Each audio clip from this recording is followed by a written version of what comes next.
What's going on, everybody? How is everyone doing tonight? I am your host of Disarranged Talk Show, Andrew Turner, and joined with me is my good friend and co-host. Everybody, put your hands together for Mr. Matthew Gardner. How we doing, pal? One quick move, huh? They'll do it. Can you hear me, bud? Yeah, now I can, buddy. Gotta turn the sound on. Oh, there it is. How are you, my friend? Good. How are you? I'm doing very well. You look great. Oh, thanks, man. That's very nice. Man. You look horrible. Well, I appreciate that. I'm in a bit of pain tonight, pal. The knee? I don't know. Yeah, man. I'm like kind of struggling a little bit, man. Like I can't really move, and storm just came through. I just got all excited. Thought there was didn't think there was a tree that fell through someone's house across the street from my office, and we're in the business of restoration, and this is kind of our playing field. So yeah, literally 10 minutes ago, I thought I was headed into work. So yeah, there we are. Okay. How are you? Good. I couldn't find the link. I had to close everything out and reopen it and all that stuff. So this whole new computer transfer really isn't working well for you, is it? No, it's not. Not at all. Awesome. Not at all, bud. Well, listen. Well, I appreciate you joining me tonight. It was close. It was a close call. It was a close one, but we were the ship was sailing without you tonight, bud. Yeah, I got a notification on my phone that you were live, so I'm like, well, I better join him. It would have given me prime time to just start running my mouth. Listen, so yeah, we've got an easy show tonight. What we're going to do is start by opening the lines to let everybody know tonight's open mic. We have one real good topic we'd like to touch on. I just started looking into it, and even before the show, I was curious and started, I overread something, and I wanted to bring it up. I want to talk about the burn pits legislation, the PACT Act that just came down and was voted on and passed. Can we talk about your mom's comment first? Oh, yes. Yeah. Matt, you look great. Dude, nice fade though. Thanks, Mom, for interrupting me. No, that's a comment that needs to go ahead of anything Andrew has to say. So. I guess hundreds of thousands of veterans. Okay, burn pits. Go ahead. Good. All right, burn pits. No. Anyways, I want to just open the lineup, but I'm going to I want to share my screen, kind of read through the I don't necessarily have to share the screen, but I want to read through the first paragraph of the fact sheet of what the actual PACT Act is going to provide. And this was the first, it obviously goes into depth and longer, but what really caught my eye, and I don't know, Matt, if you've looked through it or not. I'm going to be completely honest with you. I have not even a little. I assume that. So it says, so the PACT Act will ensure veterans can receive high quality healthcare screenings and services related to potential toxic exposure. The PACT Act expands access to the VA healthcare services for veterans exposed during their military service. Now, here's where it gets interesting. For post 9/11 combat veterans, the bill extends the period of the time they have to enroll in the VA healthcare from 5 to 10 years post-discharge. So let's go back to that after. For those combat veterans who do not fall within the window, the bill also creates a 1-year open enrollment period. These expansions mean that more veterans can enroll in VA healthcare without having to demonstrate a service-connected disability. So going back up to, for post 9/11 combat veterans, the bill extends the period of time they have to enroll in the VA healthcare from 5 to 10 years post-discharge. Now, that's I'm past that. Yeah. So what are you supposed to do? So that really, like, I was thinking about the PACT Act thinking, oh, well, this is great, right? For whatever reason, I overlooked that until I was just reading it pre-show. And I was like, oh, wait a minute, what the hell? And I kind of got my eye and I'm like, damn, I'm not covered in that. And so then that really started kind of going through my head about the topic of tonight, the burn pits. Yeah. Do you remember like going through base and like kind of the smells and everything? Did that ever cross your mind that we'd be going through something like this? Of course, yeah. Actually, the minute I saw that giant pit on fire, but of course, I was a little older than you, so I saw that and I thought, oh, this can't be good. There's batteries and I mean everything. There's not a garbage man in Afghanistan, so yeah, I mean they were burning everything in there, and like, yeah, this is not good. I recall going through when we first were setting up base, and I remember the smoke, but I remember also like the dust and everything. So that's what I remember originally covering my face with my baklava. But then like the smoke going through, and I remember getting headaches a little bit, like being like, shit, this is definitely not good. Like what? This is, I don't know. And then I guess you fast forward 10, 11 years and now here we are.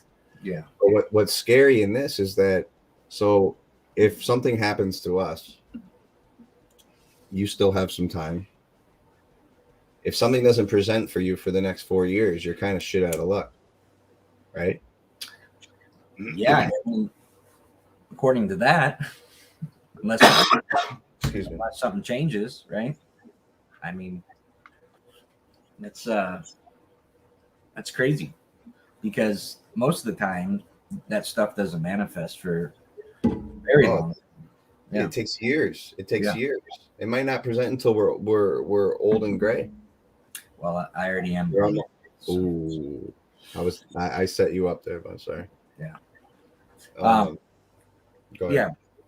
Yeah. No, I mean, it's just, I don't know. They're gonna have to figure that out. I'm almost positive they're gonna have major health issues with that. I mean, now you're starting to see all the stuff that's coming down with Lejeune's water system. I mean, remember drinking that water, man? It was, you knew something was wrong. And I tell you what, if you were having any issues with your stomach, you go to Camp Lejeune and drink the water, and it'll clean you right out. I tell you that much. It's unbelievable. I met a veteran that served on Lejeune years and years before.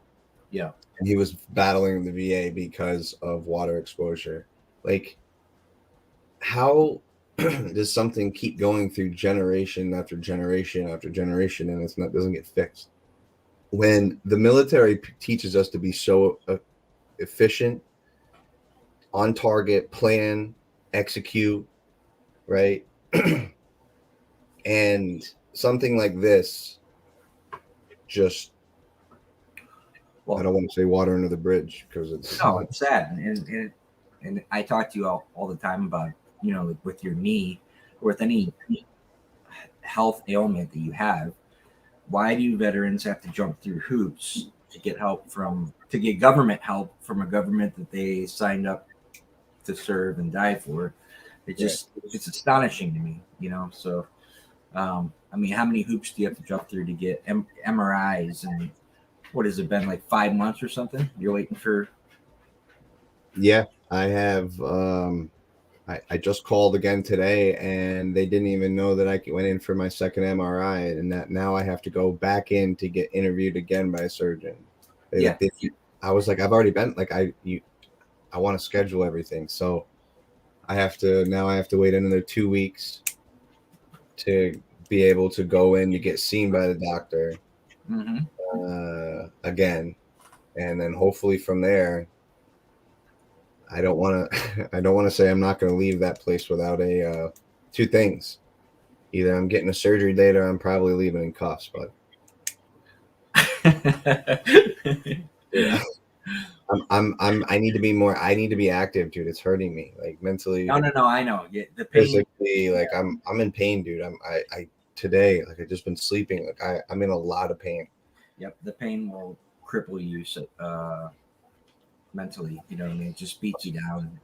Yeah, and I get irritated way easier than I normally do, which is already a small string to burn there, and it's just tough. It's tough sometimes, and so reading this PACT Act, I'm like, shit, dude. Like now, what if things didn't happen later on in life, and it's just going to be another battle. So it's ironic to think that thus far, being a veteran out, past 10 years,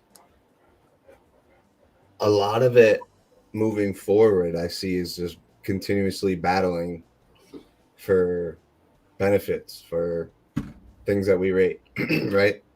Yeah. So I always ask this question to veterans, do you want those 4 years? If I'm talking about the one termers, do you want those 4 years to be the best 4 years of your life? And it's hard not to let something go when you're constantly reliving it through the pain and through injury, and then having to go through a shitty system. That's exactly what it's shitty. Thought about that.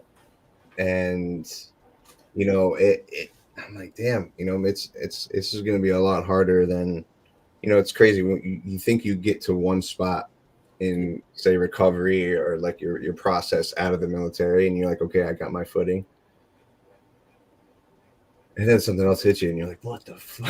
Yeah, I mean, it's kind of with your health like that. It's going to be a domino effect, right? I mean, things are going to start popping up. I get like my ligaments of my thumb are all messed up, and it's just like you said, it's going to keep popping up throughout until you pass away, and every time you got to go through this obstacle, jump through hoops, and proving this and proving that, and it's a flawed system, and it's unfortunate, and I think a lot of times veterans, because they're already so beat down and tired, they just stop trying, and and then they fall by the wayside, and it's shitty. Well, I'm kind of just at that point when next time I'm in there, I'm just going to be at their mercy. I'm just going to fuck it, fix me. You know what I'm saying? What we got here, man? So from James Nero, it says, "Hey Turner, brother, how was your claims process pre-transition? Did you claim anything while you were still active within that 100-day pre-EAS?" Good question. I I did everything on base within that EAS window. That I went right down the street. It was at the end. There was a building off the end street right by the circle. I went in there and started my entire claim, and then all I did is I followed up afterwards with the VA that I was close to, and it was probably, I want to say, 6 months back pay when I finally got everything settled and good. So the beginning process for me wasn't too bad, but again, I went in, I did it while I was still in, and I was brutally honest.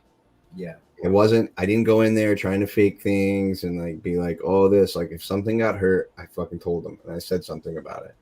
I didn't, I know a lot of guys like, oh, dude, I'm going to get paid for the rest of my life. And you get out with like 10%, I was honest, and yeah, it was about 6 months after where everything kind of got settled, and I'm 10 years now doing my not reevaluation, but things are starting to hurt even worse, so I'm back in the process again. Right. Good question. Yeah, and Nero, I'll tell you, from what I know about your circumstance, I think it's the exact same one I went through. You're gonna get all of everything filed before you even walk out the door. So that first month when you're out, they retire you, you'll get paid. So it's a little bit different than what Andrew went through. All your stuff will be laid out for you. So What's he going through? I think it's a medical retirement. He's getting med sep. Well, they're going to retire him. Okay. Yeah, so they'll walk you through all hard tracking my processes at TAD. Yeah, it'll come. It comes quick. When my package came back, I had like 5 days to check out, and then I was done. It's like crazy, man. It happens quick. So, but they'll lay out everything for you, and just make sure you claim everything that you think. Great. Yeah, you rate, and even if you get a 0 back for it, it's still claimed, and then you can go and increase it later. So to Matt's point there, Nero, when I hurt my ankle in Fort Sill, I broke my ankle, and when I fell that day, I twisted my left knee. I claimed the left knee also, but the main injury was the ankle. That was the only thing that got in my record. Now, when I'm going through all this left knee issues, and it's just ironically the outer ligament that I twisted, it's still on there. So I can now go back and say, listen, I tried to claim it. It's like it's stamped in your file, but it just shows up as a zero. Yeah. Like not service connected. But I would imagine, and I'm going through it right now, it's going to help me because I claimed it. I talked about it 10 years ago. Right. It's in there that was part of it. And then all of a sudden, so I think it's a win in terms of tracking on that. So claim anything, talk about anything you think that you rate. I think that's the best advice for it. Yeah, I agree. It's interesting though with these burn pits, man, that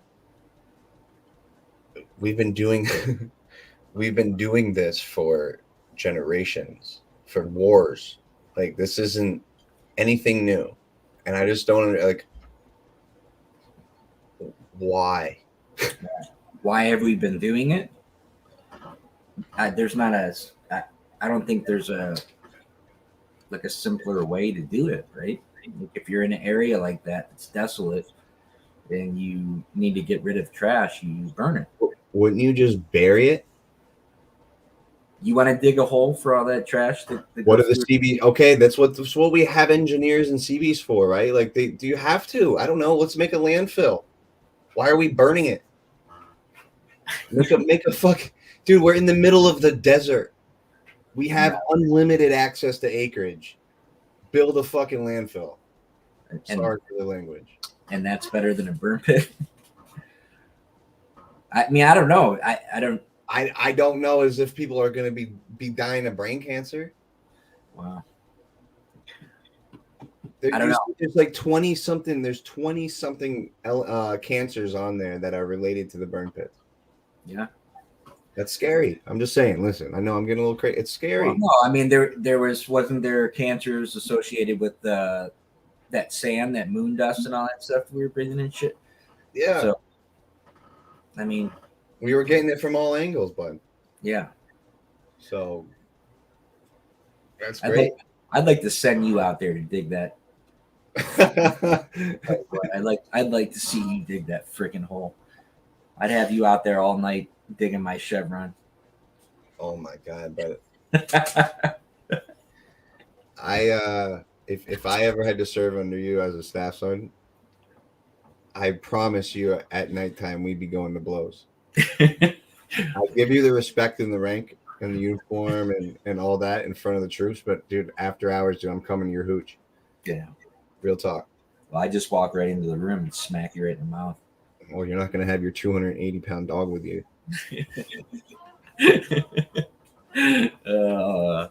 No, yeah, I don't know about landfills. I'm sure there's some excuse, but I mean, if I was the one making decisions, the burn pit method obviously seems like the best method, but do you have to put it within like 15 feet of where everybody's? I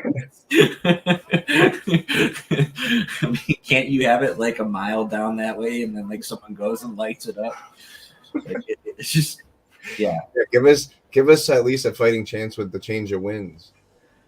Right. Yeah. I feel like it was at every corner of the base. Yeah. And then, of course, we had to burn feces, and that was fun. that's always fun when it's 140 degrees. And Yeah. um, I don't necessarily think the wag bags were pretty cool, but I don't know as if they were great for burning. I think what you was should wrong with them? It was just you're burning plastic and kitty litter, and it's just like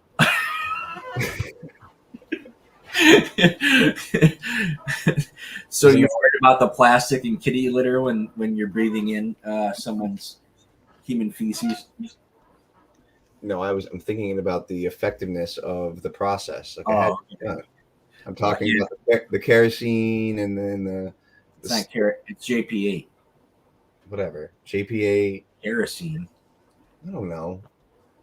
Come on. Have you been out that long where you don't even remember JP8?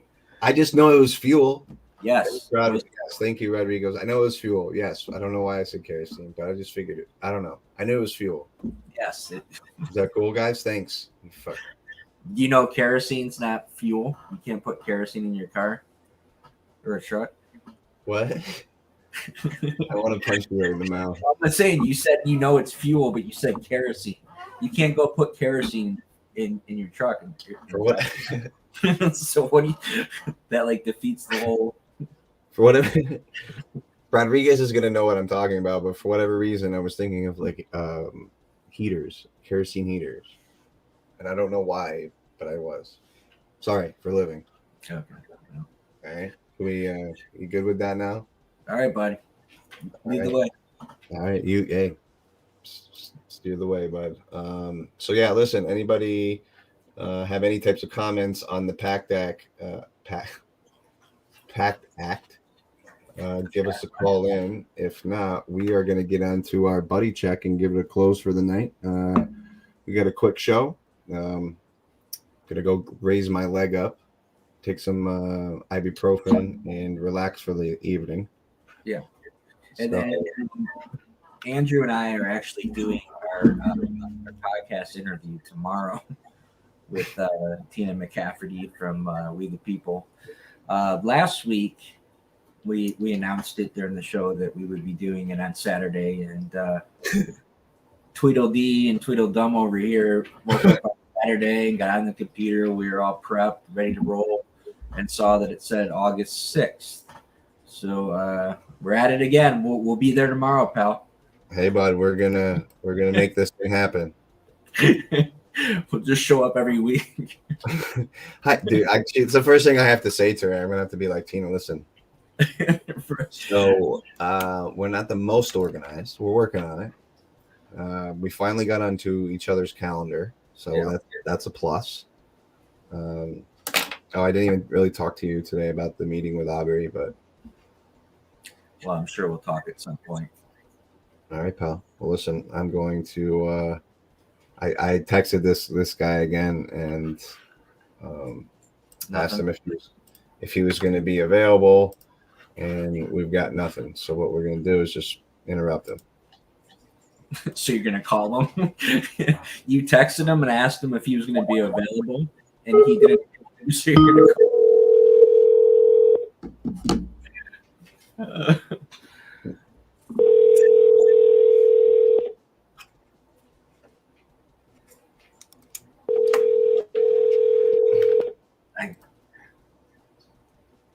What? Say something. No, I'm shocked he's not answering the phone. Considering you texted him and asked him if he was going to be available, and he didn't answer you.